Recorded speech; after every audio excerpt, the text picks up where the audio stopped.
3 വിസിമാരെ ചെവിക്ക് പിടിച്ചു പുറത്താക്കി ഗവർണർ.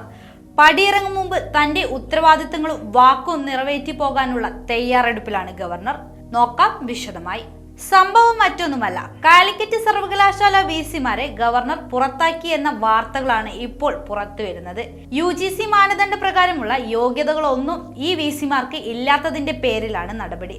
ഗവർണറുടെ ഈ അപ്രതീക്ഷിത നടപടി അതേസമയം ഡിജിറ്റൽ ഓപ്പൺ വിസിമാരുടെ നടപടി അഭിപ്രായം തേടുന്നുണ്ട്.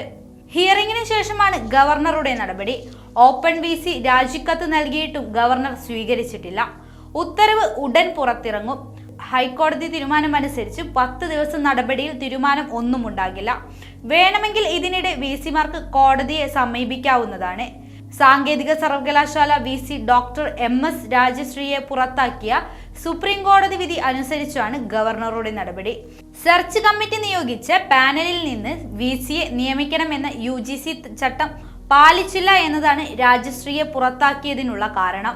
സെർച്ച് കമ്മിറ്റിയിൽ വിദ്യാഭ്യാസ വീക്ഷണറായ സർക്കാർ പ്രതിനിധി ഉണ്ടായില്ലെന്നും ചൂണ്ടിക്കാണിക്കപ്പെടുന്നു. തുടർന്നാണ് മറ്റ് വിസിമാരെയും പുറത്താക്കുന്നതിനുള്ള നീക്കമുണ്ടായത്. നിയമനത്തിൽ UGC നിയമവും ചട്ടവും പാലിച്ചില്ലെന്ന് കണ്ടെത്തിയതിനെ തുടർന്നാണ് നടപടി. നേരത്തെ ഇവർക്ക് ഗവർണർ കാര്യം കാണിക്കൽ നോട്ടീസ് നൽകിയിരുന്നു. ഈ വിഷയം ഹൈക്കോടതി പരിശോധിച്ചപ്പോൾ ഗവർണർ വിസിമാരുമായി ഹിയറിംഗ് നടത്തണമെന്നും കാരണം കേൾക്കണമെന്നും നിർദ്ദേശിച്ചിരുന്നു. ഇതിന്റെ അടിസ്ഥാനത്തിൽ Calicut VC doctor MK Jayaraj, സംസ്കൃത വിസി MV നാരായണൻ എന്നിവരുമായി ഹിയറിംഗ് നടത്തി. തുടർന്ന് ഗവർണർ നിയമോപദേശം തേടിയ അനുസരിച്ചാണ് പുറത്താക്കൽ. ഇതിൽ നിന്നും ഒരു കാര്യം വ്യക്തമാണ്, ആരൊക്കെ എന്തൊക്കെ നിയമനത്തിൽ കൈക്കടത്താൻ ശ്രമിച്ചാലും ഇവിടെ ഒന്നും നടക്കില്ല. ആരിഫ് മുഹമ്മദ് ഖാൻ ഗവർണർ സ്ഥാനത്ത് നിന്ന് മാറ്റുന്നത് മാത്രമാണ് ഒരു ആശങ്ക. ഇനി വരുന്ന ഗവർണറും ഇത്തരമൊരു ഗവർണർ ആകട്ടെ എന്ന് ആശിക്കാം.